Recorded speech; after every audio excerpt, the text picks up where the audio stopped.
बिस्मिल्लाहिर्रहमानिर्रहीम। अस्सलामु अलैकुम। रमज़ान करीम की खुसूसी सहर ट्रांसमिशन का सिलसिला जारी है। मैं हूँ उन्ज़ला ज़िशान। नाज़रीन, आज हमारा टॉपिक है सीरत उम्मुल मोमिनीन हज़रत आयशा सिद्दीक़ा और उनकी खिदमात क्या हैं। हम सब जानते हैं कि हज़रत आयशा सिद्दीक़ा नबी पाक सल्लल्लाहु अलैहि वसल्लम की ज़ौजा मुबारका थी और सबसे कम उम्र ज़ौजा मुबारका थी, और रसूलुल्लाह सल्लल्लाहु अलैहि वसल्लम की सबसे लाडली ज़ौजा मुबारका थी, हज़रत अबू बकर सिद्दीक़ की साहिबजादी थी। कोशिश करते हैं कि उनकी ज़िंदगी के तमाम वो पहलू डिस्कस कर सकें जिनसे हम अपनी ज़िंदगियाँ बेहतर कर सकते हैं। आज हमारे साथ नशस्त में मौजूद होंगे हाफिज़ मोहम्मद उस्मान साहब और हमें ज्वाइन कर रहे हैं प्रोफेसर नजमुद्दीन साहब। हाफिज़ साहब, आपसे इस मौजू पर आगाज़ गुफ्तगू कर लें। सबसे पहले तो सीरत सैयदा आयशा सिद्दीक़ा पर थोड़ी सी रोशनी डाल दीजिए। बिस्मिल्लाहिर्रहमानिर्रहीम। रब्बि इश्रह ली सदरी व यस्सिर ली अमरी वहलुल उक़दतम मिन लिसानी यफ़क़हू क़ौली रब्बि ज़िदनी इल्मन रब्बि ज़िदनी इल्मन रब्बि ज़िदनी इल्मा। अल्लाह पाक कुरान मजीद में इरशाद फरमाता है, अल्लज़ीना मअहू अशिद्दाउ अलल कुफ़्फ़ारि रुहमाउ बैनहुम। दुनिया की कोई औरत तुम जैसी औरत नहीं हो सकती। ईमान, जब सरकार सल्लल्लाहु अलैहि वसल्लम की उम्महात की बात करते हैं तो अल्लाह पाक कहता है कि जो आपकी अज़वाज मुताहरात हैं, दुनिया की कोई औरत तुम जैसी औरत नहीं हो सकती। देखिए, हज़रत खदीजतुल कुबरा रज़ियल्लाहु तआला अन्हा, उनके साथ जब सरकार की शादी हुई तो आपकी उम्र मुबारक 25 बरस थी जी, और तकरीबन 25 बरस वो शादी रही। सही। और उसके बाद आमुल हुज़्न आया। अब अगर देखा जाए तो सरकार की जो बकिया 10 शादियां हैं वो आखिरी 10 साल के इस टेन्योर के अंदर हुई हैं। हज़रत आयशा सिद्दीक़ा रज़ियल्लाहु तआला अन्हा की उम्र बहुत कम थी और उनके साथ जो सरकार का ताल्लुक़ रहा है वो ऐसा रहा है कि जैसे आपने एक लफ्ज़ इस्तेमाल किया, लाडला। लाडली बीवी होने की हैसियत से बहुत ज़्यादा मोहब्बत, मेहर मोहब्बत, और दुनिया को ये बताया है कि बीवी के साथ इजहार मोहब्बत किस तरह किया जाता है और ताल्लुक़ और जो रिलेशनशिप की एक रिलेशनशिप बिल्डिंग होती है ना, वो कैसे की जाती है। मैं 2-3 एग्जांपल्स आपके सामने रखता हूँ। चूँकि आप उम्र में छोटी थी तो 2 से 3 बार ऐसा वाक़या भी आया कि हज़रत आयशा ने नहीं, सरकार ने ख़ुद फरमाया कि आयशा दौड़ लगाएं जी, और आपके साथ दौड़ भी लगाई जी। आपने जब पानी पिया एक बर्तन से तो आपने एग्जैक्टली उसी जगह से पानी पिया जहाँ से हज़रत आयशा सिद्दीक़ा रज़ियल्लाहु तआला अन्हा ने पिया। जब हज़रत अमर बिन आस ये पूछते हैं कि सरकार दो आलम सल्लल्लाहु तआला अलैहि वसल्लम आपको सबसे ज़्यादा मोहब्बत किससे है, तो आप फरमाते हैं आयशा से।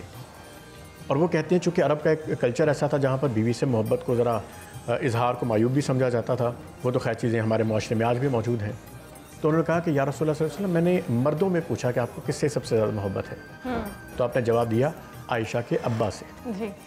तो हज़रत आयशा सिद्दीक़ा से जो आपका ताल्लुक़ है वो इस कदर खूबसूरत है कि एक दफ़ा आप तशरीफ़ फरमा हैं और आपने फरमाया कि जिब्राइल अलैहिस्सलाम तशरीफ़ लाए हैं और वो ये कह रहे हैं कि आयशा को अल्लाह ने सलाम भेजा है। सुभान अल्लाह। अल्लाहु अकबर। और आप ये कहते हैं, या रसूलुल्लाह सल्लल्लाहु तआला अलैहि वसल्लम, मैं तो ज़ाहिरी आँखों से फ़रिश्ते को नहीं देख सकती, आप उनसे ये कहिए कि मेरा भी सलाम पहुँचा दें। इससे एक नुक्ता भी वाज़ेह हो जाता है कि जो सरकार की नज़र है ना, वो किसी और की नहीं हो सकती। बेशक ऐसे ही। ठीक है। जब हम ये कहते हैं कि दुनिया की कोई औरत उस औरत जैसी नहीं हो सकती जो सरकार के निकाह में आ जाए, तो दुनिया का कोई मर्द सरकार जैसा मर्द कैसे हो सकता है। ऐसी बेशुमार अहादीस मौजूद है जहाँ पर सरकार सल्लल्लाहु तआला अलैहि वसल्लम ने सहाबा इकराम को एक्चुअली बुलाकर ये कहा कि अपने दीन का 1/3 आयशा से हासिल करो। अच्छा। अब इसका मतलब ये हुआ कि जब इसको आप इस मंज़र को समझते हैं कि सरकार के बाद जितना आपका टेन्योर मतलब सरकार के साथ गुजरा है, और चूँकि 58 हिजरी में आपका इंतकाल हुआ 15 रमज़ान मुबारक को, इशा की नमाज़ के बाद, वितर के बाद, और जन्नतुल बकी में आप मदफून हुई। तो अगर आप गौर करें कि आपकी उम्र मुबारक कितनी थी जब शादी हुई और उसके बाद सरकार दुनिया से रहलत फरमा गए, तो वो जो जितना टाइम आपका साथ गुजरा है ना, उसमें इस कदर आपने सरकार से दीन को अपने अंदर समेट लिया, फैज़ हासिल किया कि वही फैज़ बाद में बढ़ता भी रहा। बिल्कुल ऐसे ही है। और उसकी मिसाल हम देखते हैं कि बाद में उनके विसाल के बाद भी दिखाई देती रही। प्रोफेसर साहब, हमने सुना है कि हज़रत आयशा की दीन इस्लाम के फ़रोग़ के लिए भी बहुत सारी खिदमात थी, ज़रा उन पर रोशनी डाल दीजिए। बिस्मिल्लाहिर्रहमानिर्रहीम। हज़ूर नबी करीम रऊफ़ रहीम सल्लल्लाहु अलैहि वसल्लम की अज़वाज मुतहरात वो अज़ीम हस्तियाँ हैं कि जिनके उम्मत पर बहुत बड़े एहसानात हैं। बिल्कुल ऐसे है। इन तमाम अज़वाज मुतहरात जो हुज़ूर की 11 अज़वाज रही हैं, तो 11 अज़वाज में से 2 नुमायाँ हसीयत रखती हैं। एक उम्मुल मोमिनीन सैयदा खदीजतुल कुबरा रज़ियल्लाहु तआला अन्हा और दूसरी हज़रत उम्मुल मोमिनीन आयशा सिद्दीक़ा रज़ियल्लाहु तआला अन्हा। अगर देखा जाए तो हज़रत सैयदा खदीजतुल कुबरा रज़ियल्लाहु तआला अन्हा उम्मुल मोमिनीन, आपके एहसानात हज़ूर सरकार दो आलम सल्लल्लाहु अलैहि वसल्लम की ज़ात पर हैं। जी हाँ। और इस्लाम पर हैं जी। और उम्मुल मोमिनीन आयशा सिद्दीक़ा रज़ियल्लाहु तआला अन्हा को देखा जाए तो उनके एहसानात जो सैयदा खदीजतुल कुबरा रज़ियल्लाहु तआला अन्हा के हैं ان کا بنیادی عنصر اور وہ جو احسانات کی نوعیت ہے وہ ہے فنانشلی، مالی اور ظاہری تعاون۔ حضور نبی کریم صلی اللہ علیہ وآلہ وسلم کی تائید، حمایت اور آپ کے اوصاف و کمالات کا بیان کر کے آپ کو تسلی دینا۔ ام المؤمنین عائشہ صدیقہ رضی اللہ تعالیٰ عنہ کی اس لحاظ سے انفرادیت ہے کہ ان کا جو احسان ہے امت پر وہ ہے علمی احسان، کہ انہوں نے حضور سرکار دو عالم صلی اللہ علیہ وآلہ وسلم سے جو دین کو سیکھا ہے اور اس دین کو پھر آگے امت تک پہنچایا ہے، یہ اتنا بڑا احسان ہے جو قیامت تک امت جو ہے اس احسان کا بدلہ نہیں چکا سکتی۔ حضرت صدیقہ رضی اللہ تعالیٰ۔ ایک بات ذہن میں ضرور رکھنی چاہیے کہ اللہ تبارک و تعالیٰ نے قرآن پاک میں یہ تو فرمایا کہ یا نساء النبی لستن کاحد من النساء، کہ اے نبی صلی اللہ علیہ وسلم کی بیویوں تم عام عورتوں کی طرح نہیں ہو، تمہارا مقام اور مرتبہ جو ہے وہ انتہائی بلند ہے۔ اور اس انتہائی بلند اور مقام مرتبے کو سامنے رکھتے ہوئے ان کو اس بات کی بھی تنبیہ کی گئی کہ تم نے بارگاہ رسالت مآب صلی اللہ علیہ وآلہ وسلم کا وہ احترام وہ اس طور پر کرنا ہے کہ امت کے لیے مثال بنے، اس میں کوئی تمہاری کمی کسی قسم کی ادب و احترام کے لحاظ سے اور سنت کی پیروی کے لحاظ سے اس کے اندر کوئی کمی نہیں آنی چاہیے۔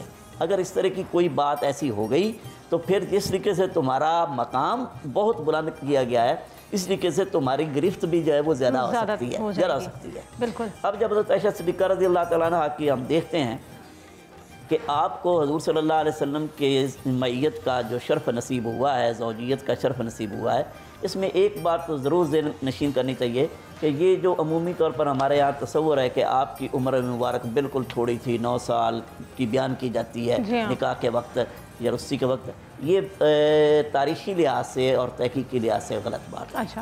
حضرت ام المؤمنین عائشہ صدیقہ رضی اللہ تعالیٰ عنہ اس وقت مکمل بالغ جوان تھیں، 15 سال اور 18 سال اس کے درمیان آپ کی عمر مبارک تھی جب حضور صلی اللہ علیہ وسلم سے آپ کا نکاح ہوا ہے۔ گویا آپ حضرت فاطمہ الزہرا رضی اللہ تعالیٰ عنہ کی تقریباً ہم عمر تھی، ان کی تقریباً ہم عمر تھی، تو اسی لیے جو ہے وہ حضرت فاطمہ الزہرا رضی اللہ تعالیٰ عنہ کے ساتھ آپ کی وہ ہم عمری ہونے کی مناسبت سے جو ہے وہ دوستی بھی تھی اور محبت۔ حافظ صاحب، ہم نے سخاوت کے حوالے سے بھی حضرت عائشہ کے بارے میں بہت ساری چیزیں سنی ہیں، پھر ان کی سخاوت پر روشنی ڈالنے کچھ ایسے حالات و واقعات جن کا ذکر آپ سمجھتے ہیں کہ بھی ضروری ہے۔ جی بالکل، سخاوت سے پہلے میں صرف ضمناً ایک چھوٹی سی بات آپ کو عرض کر دوں کہ بخاری شریف کی ایک حدیث مبارکہ صلی اللہ تعالیٰ علیہ وآلہ وسلم جس کا مفہوم ہے کہ حضرت عائشہ خود فرماتی ہیں کہ میں نے معرفت جب تک مجھے کسی بات میں مکمل نہیں ہوئی نا، میں نے سرکار سے سوالات پوچھتی رہی، تو سیکھنے کا ان کا یہ عمل بھی رہا کہ سرکار نے ایک فرمایا کہ میرے پاس ایسی وحی بھی ہے کہ جو عائشہ کے لحاف میں وحی آئی ہو، مقام دیکھیے۔ محدثہ تو وہ تھیں، مجتہدہ بھی تھیں۔ ایک واقعہ بہت سننا ضرورت ہے آج کل کی خاص طور پہ خواتین کو، کہ جب حضرت عمر فاروق رضی اللہ تعالیٰ عنہ کا دور آیا ہے نا، تو انہوں نے جب حکم دیا کہ خواتین مسجد میں نماز ادا نہ کریں، تو خواتین جو ہے یہ مسئلہ لے کر حضرت عائشہ کے پاس آئیں۔ دیکھیے، حضرت عمر فاروق کا دور ہو اور اس کے باوجود ان کو معلوم تھا کہ ہمیں یہاں جانا ہے کیونکہ علم یہاں پہ بھی موجود ہے، تو انہوں نے کیا خوبصورت جواب عطا فرمایا۔ انہوں نے کہا کہ اگر آج سرکار دو عالم صلی اللہ تعالیٰ علیہ وآلہ وسلم دنیا میں ظاہری آنکھوں سے آپ لوگوں کو دیکھتے ہیں کہ اس زینتوں بھرے طریقے سے آپ لوگ مسجد میں آتی ہیں، تو ان کا بھی حکم یہی ہوتا کہ تم مسجد میں نہیں آ سکتی۔ سخاوت کی طرف آتی ہیں تو میں 2 ایگزامپل صرف آپ کو کوٹ کر دیتا ہوں کہ حضرت عروہ ابن زبیر رضی اللہ تعالیٰ عنہ روایت کرتے ہیں کہ ایک بار آپ کے پاس 70,000 دینار تھے اور میں نے آپ کو صدقہ کرتے دیکھا، اور یہ اس دن کی بات ہے کہ جب آپ کے اپنے کپڑوں پر پیوند لگے ہوئے تھے۔ اور ایک روایت میں حضرت عبداللہ ابن زبیر رضی اللہ تعالیٰ عنہ یہ روایت کرتے ہیں کہ میں نے دیکھا کہ ان کے پاس 1,00,000 دینار آئے اور آپ نے وہ تمام تر صدقہ کر دیے، حتیٰ کہ آپ کی باندی نے یہ کہا کہ آپ روزے سے ہیں، 1 دینار تو رکھ لیتے کہ ہم بھی افطار کر لیتے۔ تو دیکھیے کہ عملی طور پر جو ایک مثال دی ہے اور آنے والے وقت میں لوگوں کو یہ بتایا اور یہ سکھایا ہے کہ آپ کے پاس جو کچھ بھی ہے نا وہ اپنے ایثار کرنا ہے، قربانی دینی ہے، تب دین ایسے نہیں پھیلتا۔ اور اس کے بعد لوگوں کو یہ سمجھایا کہ جس کی قربانی ہے یا جو صدقہ خیرات ہے اس کے اوپر، کیونکہ دین کی تو تربیت یہ کہ اپنے پاس کچھ نہیں رکھا، جو بھی کچھ آیا، جیسے سرکار کے پاس ظہر کے وقت تمام تر حضرت عائشہ صدیقہ نے اپنا مال رکھ دیا کہ محمد صلی اللہ تعالیٰ علیہ وآلہ وسلم کو میں یہ اس کا ہدیہ کرتی ہوں کہ آپ جو چاہیں اس دولت کا کریں، تو روایت میں آتا ہے کہ ظہر کے بعد سارا مال آیا اور عصر سے پہلے سرکار نے تقسیم کر دیا۔